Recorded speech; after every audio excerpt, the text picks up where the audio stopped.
It is the contention of this book that the nature of fascism has been completely misunderstood and obscured in this country since the Second World War. To a certain extent, the entire politics of the post-war West, with the sole exception of the need to square off against the Soviet Union, has been axiomatically anti-fascist. This has led to a situation where the ideologies that feed the continuing conservative elite and that represent its essential interests are made by its enemies, since it is the very liberal, wet, soft, and ultimately internationalist non-city-state forms of liberal conservatism that make the running in the sphere of ideology. Something that is, in turn, manipulated by doctrine and sources of opinion to the left and of the centre. Indeed, as the forces of what might be called the old left, at least a left that wanted some type of power and responsibility, collapse under the weight of recent events, such as the collapse of the Soviet Union, a type of seamless liberalism seems to remain. It is, in a way, a liberal left zeitgeist for a mass capitalist society and economy that takes a more conservative hue in relation to the political dispensation of the propertied classes. By cutting what might be called fascism, i.e., a doctrine of civilization, masculinity, order, culture, and strength, out of the mindset of Europe's contemporary rulers, a grave disservice is being done. The truth of the matter is that rather than some frightful excrescence, some form of beastliness from without, fascism, so called, is just integral to what it is to be European. In some respects, it's just a radical form of Europeanism writ large, a desire to be what one truly is without fear of contradiction. Mosley's plans also involved an elaboration of Chamberlain's, because Sir Oswald understood that his policies of heightened demand at the point of production involved not only a closed economy, at least relatively so, but also a large enough framework of demand. Autarky necessarily meant an extension of the market base and the demand that could be stimulated in such an area. This meant an extension of the core area of the trading market, as well as a reduction in the nature of its extent from the concept of the world market. In a sense, Mosley was one of the first economic visionaries of this century to see that in the long term, possibly in the very long term, the international free trade economy is doomed to failure. Primarily because groups, countries, and races other than the white West will catch up, will go beyond their bit of primary production, retail, and the demands of the military-industrial complex. They will modernise and industrialise. They are the developing countries, to use the jargon of development. They will gradually accumulate over time a skilled technocracy that is largely Western educated, with occasional help from the ex-Soviet bloc. Eventually, they will be in a position to undercut Western products, even Japanese products, insofar as these are considered to be Western at all.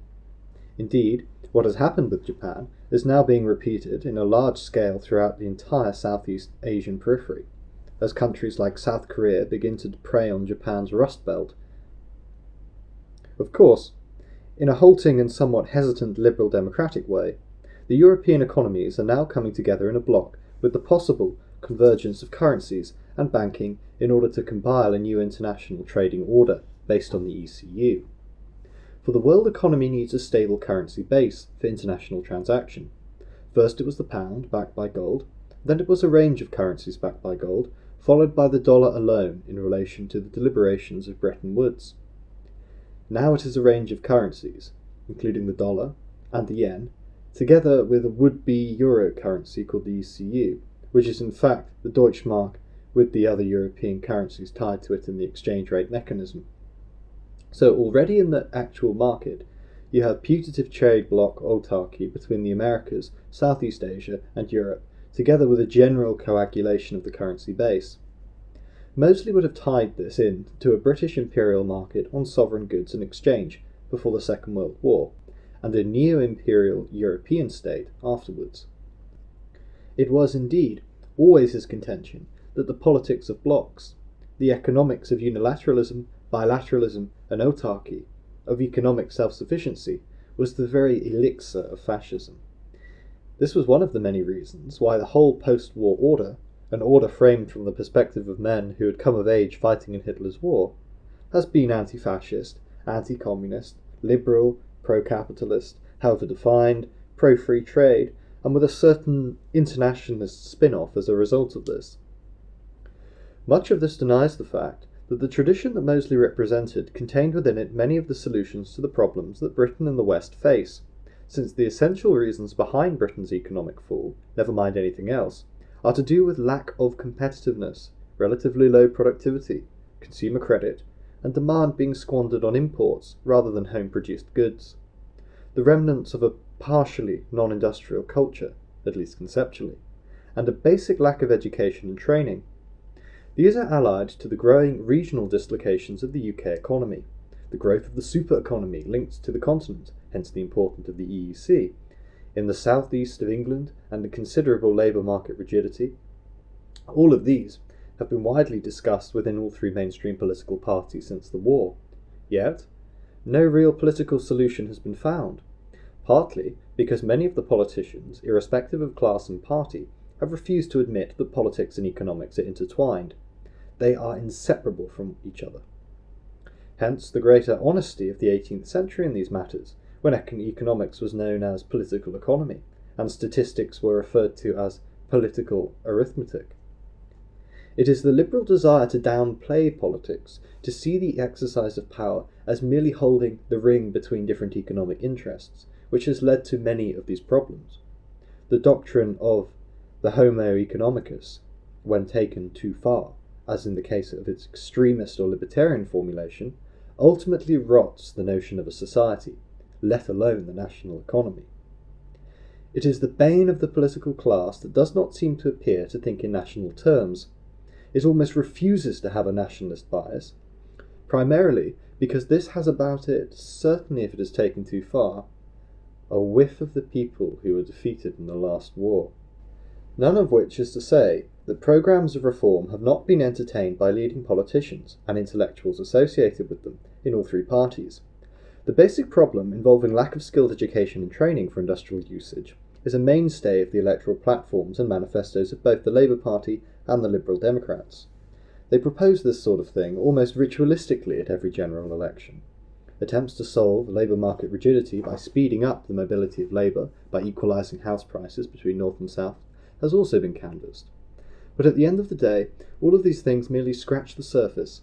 They do not even dent the fact that Britain has declined, is declining, and will decline further unless certain relatively drastic steps are taken to prevent its precipitous fall.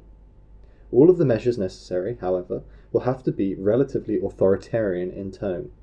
They will have to make various demands on the community, and not really expect too much gratitude in return.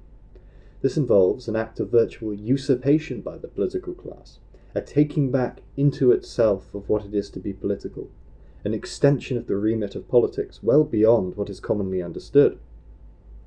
Such a thing would involve the revival and resuscitation of politics through the vehicle of the class that exercises political power. So far, such action has been taken twice during the 20th century, both of which were when the country was at war and coalitions had to be formed that brought together some of the best people on either side.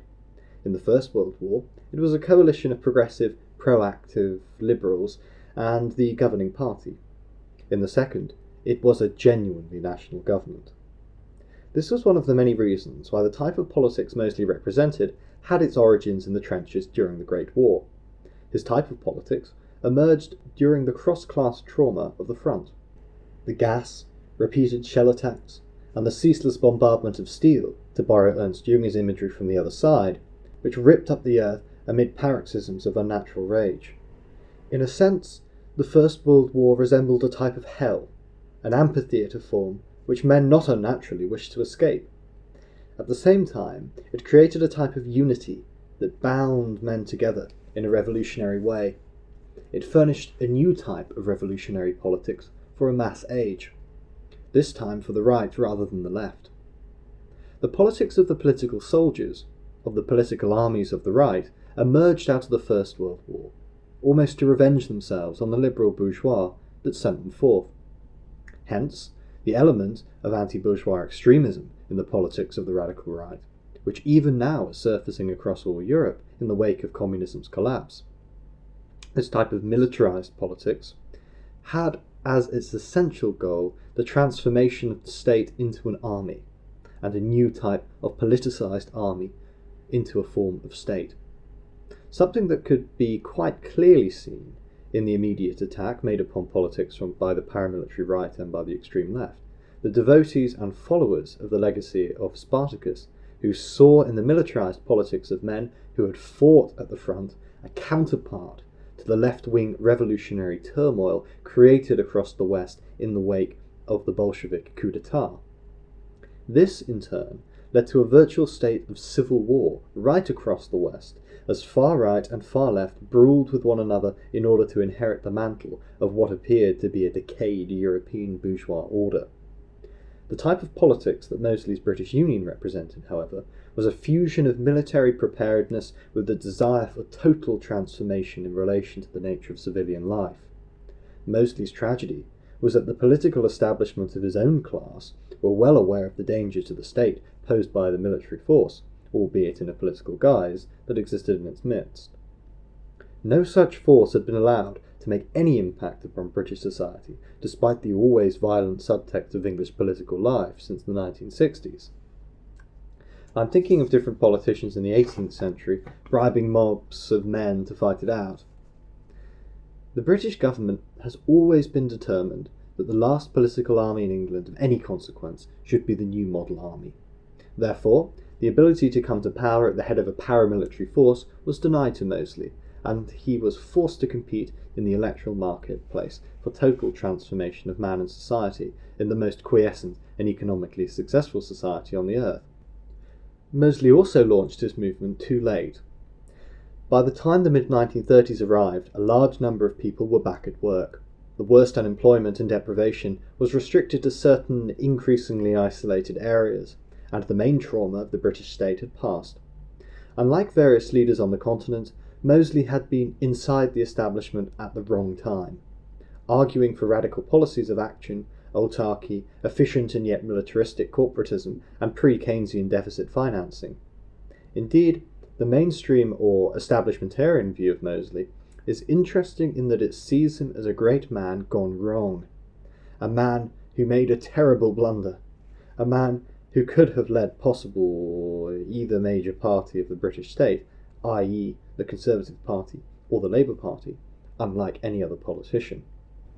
This might be true, but it overlooks various things, namely the urgency of the problems facing the country in the 1930s, and the slowness of the establishment in recognising them. For it is fair to say that neither in the Conservative Party, nor the smoke-filled rooms and trade union Arabism of the Labour Party could he effectively find room to breathe.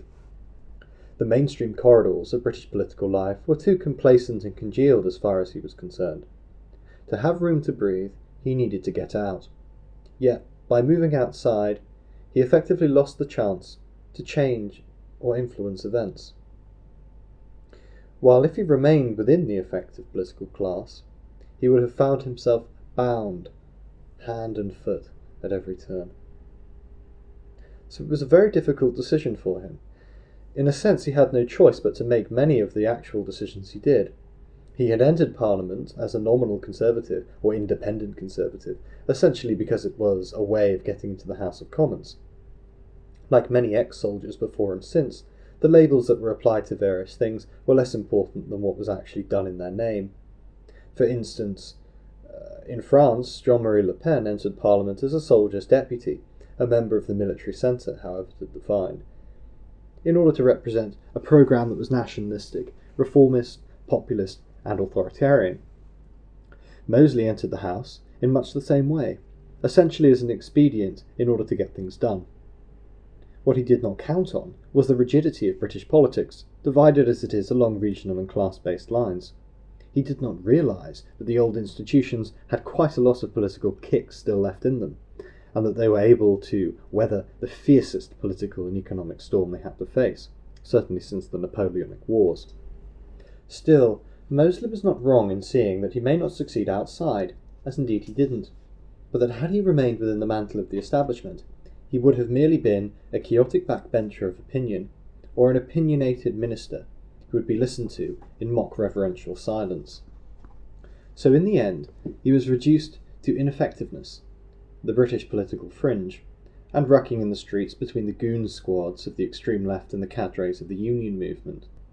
Not the political future he had imagined for himself. Nevertheless, in certain respects, this rather facile and journalistic conspectus does not do justice to the facts. For the politics of the radical right triumphed all over the world in relation to possible collapse of liberal democratic capitalist system. In Italy, with a very weak state, a political army of authoritarian adventurers marched on the capital and took it over. Their politics were nationalistic, socialist, and yet inegalitarian. In Germany, a party organised as an army within the state, which also had its own paramilitary wing, came to power through low-level civil war, democratic mandate, and the manipulation of existing elites. Its politics were biologically racial, national, and yet social. In various Eastern European countries, related movements came to power on a smaller scale, usually with the support of existing elites in weak states, whereas in the Iberian Peninsula, more traditionalist forms of authoritarian power, albeit with a radical strand running through them, came to power. In this latter case, it was a result of bloody civil war, in which monarchist, militarist, neo-medievalist, high Catholic and radical fascist elements all found themselves intermingled. What were the intellectual precursors of such movements and developments? This prejudges the question as to whether political, social, and economic events have an intellectual origin, a beginning in the realm of spirit or ideas. For in truth, diverse patterns of development can be traced to a single source.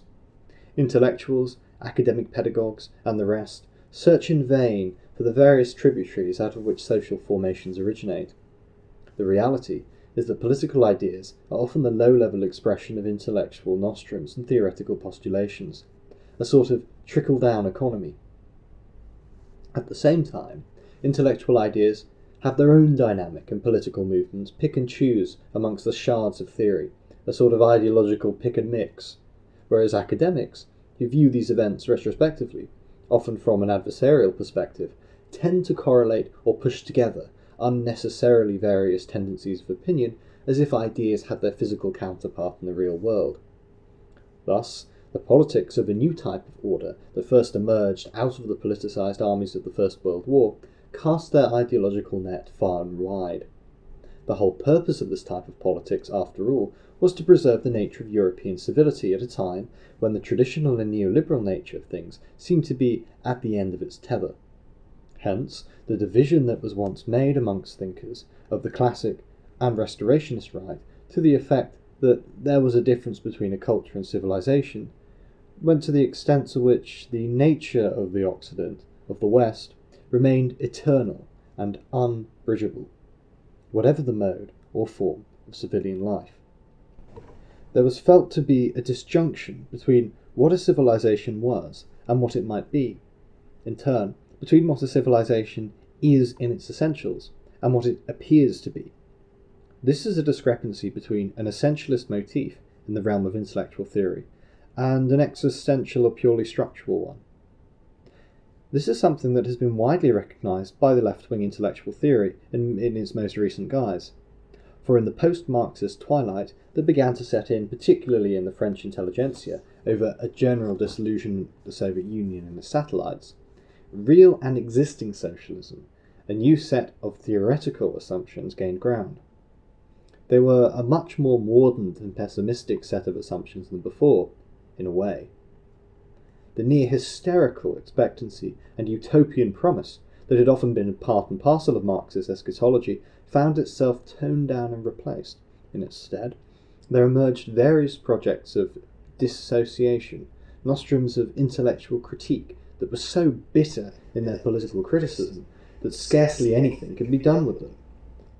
These were the intellectual notions known as post-structuralism, and its later variant, deconstruction. Such ideas put forward the axiom that nothing could be said and everything could be explained. It was a type of tedious, over-lengthy elaboration on the prospect of intellectual futility. The whole point was not to explain the world, not even to change it, not even to explain the world in order to change it, merely to explain how the world could not be explained so as to frustrate any attempt to justify what presently exists, never mind how it might be altered.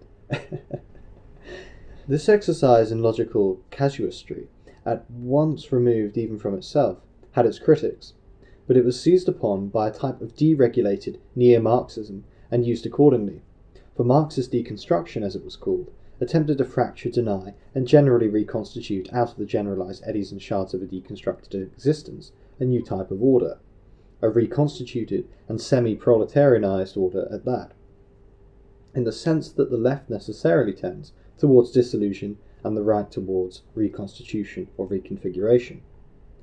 The left encourages all form of decay, at the level of theory and elsewhere, in relation to a society it wishes to completely replace, because the left goes to reality with its theory. It dislikes reality the way it is, and so it has to compensate for it in relation to abstract dialectic, while the right, however defined, distrusts theory. It tends to be intuitive, normative, subjectivist, stylistic, partly philistine, and integrative in its judgments. It supports the notion of common sense and what you see before your eyes. On this register, the right has certain effeminate features in relation to the hard-edged masculine theory of the left, whereas the politics of the right, certainly of the radical or the revolutionary right, tends to be masculine, forceful, exteriorized, and abstract in its conceptual grace, a form of intellectual and physical power mastered by style. The left, by contrast, tends to have no sense of style, no understanding of what style amounts to, except as a gimmick, an attempt to appeal to the haphazard nature of quote-unquote youth, which was the scenario of the Revolutionary Communist Party. One of the most important differences between left and right is the latter's support for essentialism, for the nature of essence, the fact that certain things are given. They are given by nature, man, history, genetics, and biology. Certain things are inherited from the past, and their nature cannot be brooked. The left, on the other hand, distrusts everything that exists. It wishes to judge against the moral censoriousness of its own theory. It wishes to change everything in order to find it tolerable, and even then it cannot stomach the nature of what it has changed. Hence the fact that a large number of theoretical Marxists, whether Trotskyists, parastructuralists, Marxian deconstructionists, neo-Hegelian leftists like the Situationist Board, and masters of the dialectics of negativity, the Frankfurt School, were all hostile to the Soviet Union or just chose to shut up about it because it was such an embarrassment. According to this prognosis, the right represents something very new in relation to contemporary politics, that is, the politics of the 20th century, certainly against the Enlightenment. But it is only new because it is so old, so distant in relation to modern memory. In short, it represents the politics and outlook of the ancient world, the practice and feel of the nature of its life, the suppleness, clearness, and feeling of order. The radical right really wishes to bring back the ancient world, as Julius Evola once remarked. From there, the religious mode and sensibility it often adopts, which is fatalistic as well as impassioned. It understands the sameness of the amoral. It is recrudescent and ordered. It worships the extant, the status quo within the status quo. It views life and death in a harsh Sophoclean light. It is a form of neoclassicism in politics. This neoclassical bias in relation to the exercise of politics is worth examining in other ways, in particular in relation to the rise of the politics of the empire against the republic. It was exemplified by the bid for power by the Caesarian faction and its legions. After all, it was not for nothing that classical fascism was described as Caesarism in modern guise. Caesar's essential bid for power began from the perspective of the ruling order he ended up changing utterly. Returning from manifold victories in Spain, Caesar demanded a triumph that was blocked by Cato and other aristocratic potentates of reaction. But in Caesar they had misjudged their man, for he meant to be consul with a vengeance, and set about wooing Pompeius to his end. Caesar, an aristocratic rebel in accordance with, rather than against the nature of tradition, knew how to wait, how to play off one faction against another. Caesar had promulgated the interests of an ex-consul, Gaius Calpurnius Piso, who had always stood out against the nature of the Pompeian interest. At the same time, He worked with the tribunes, who were closely associated with the general from the east, in order to win favour from the absent general and trouble the present ruling order, an order that regarded both generals with suspicion. For like Napoleon in modern times, such men had become necessary for the prosecution of the empire, but not necessarily the republic out of which it evolved. In the following year, Caesar stood for the consulate, backed by the financial interests around Crassus, long since alienated by Cato's stubbornness and obscurantism, and with the support of a wealth backer. Caesar's election caused a small frisson in the Pompeian camp, which caused them to come over to Caesar, and in turn led to a long overdue concordat between money, Crassus, politics, Caesar, and the military, Pompey. One notices how difficult it is in the modern system for a man of Caesarian stature and will, like Mosley, to get anything done. In the pre-war, never mind the post-war context. It was impossible for him to bring money, political power, the sort he wished to represent, and military might together. Try as he might, and given the enormous resources at his command by virtue of his family's wealth, he could not find a breakthrough in relation to the politics of his own class. He also made the mistake, from the perspective of his elders, of actually being ideological, of standing for something, before he had obtained the reality rather than the fiction of state power. Mosley sought to make a name for himself in the first instance by going into oppression into the wishes of his class in relation to the military defeat of Irish republicanism, something that alienated him from the traditional British right, for whom Ulster in particular was a casus belli. Nevertheless, it paid dividends in other ways because it attracted him towards the left, albeit very much dominated by the predilections of his own class, and made his announcement of the fact that he was crossing the floor of the House much easier than it might have been. Yet radical Caesarian politics in modern guise has to be a mixture of men and measures, given the extraordinarily complicated nature of modern life. With Mosley's sort of acidic and somewhat ruthless form of intellect, it was inevitable that he would wish to effect major changes in social reality. For him, a mere change in personnel, irrespective of his great and acknowledged desire to personally exercise power, was not enough. He desired a total overhaul in relation to the man and state. He would not have been in politics in order to achieve anything less, but his very radicality of aims, methods, and purpose led to something resembling total political failure. For Mosley could not breach the gap between what he wanted to achieve and the instruments at his disposal. He never succeeded in uniting, if only for a moment, any section of the British military in pursuit of his political projects, or in tying in any of the sources of old money that he actually needed in order to get anywhere.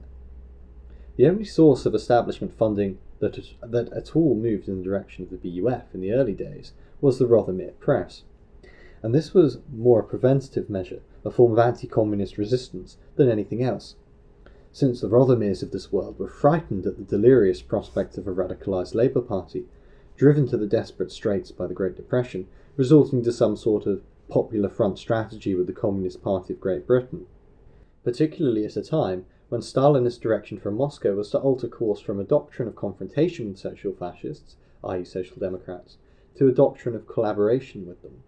This greatly alarmed certain elements, as in particular propertied elements within the establishment. Indeed, one of the themes of history of the conservative class and its party in the 20th century is that the relative difficulty with which rightists, especially anti-leftist forces, have been kept in check by the dead hand of establishment management.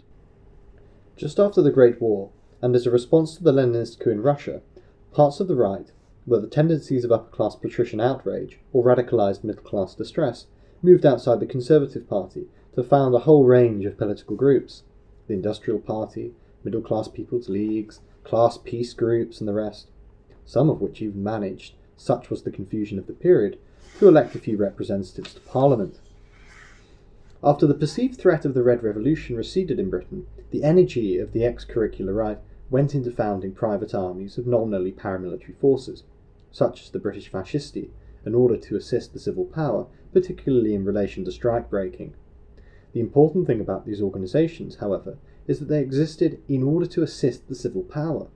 They considered themselves to be adjuncts, if not extensions of the government and government power or resolve able to act outside the remit of the state. In other words, they were totally loyalist organisations, one of the reasons they were never slated in the establishment press. As they saw themselves, these groups, movements and leagues would come rushing to the aid of the state when it found itself in peril. Although such organisations did represent a certain threat to the exercise of liberal power, they were ultimately intended as custodians of a conservative and somewhat authoritarian interpretation of that power. These leagues, which have a striking counterpart in General Sir Walter Walker's Private Army Union and in Colonel Sterling's GB-75 in the 1970s, did represent a type of frustrated militarism in British civilian life, a type of continuation of the cross-class sentiment forged in the trenches. But it was one without the bitterness of the generational feud between those who had fought and those who had stayed behind whilst ordering the fighting, between two generations in the establishment. An anger, a sense of grievance and injustice that was to be channeled by Mosley's movement. Nevertheless, groups like the BF, with their ultra or extreme reactionary tone, were to find themselves swallowed up by the altogether more militant and physically prepossessing Mosleyite movement.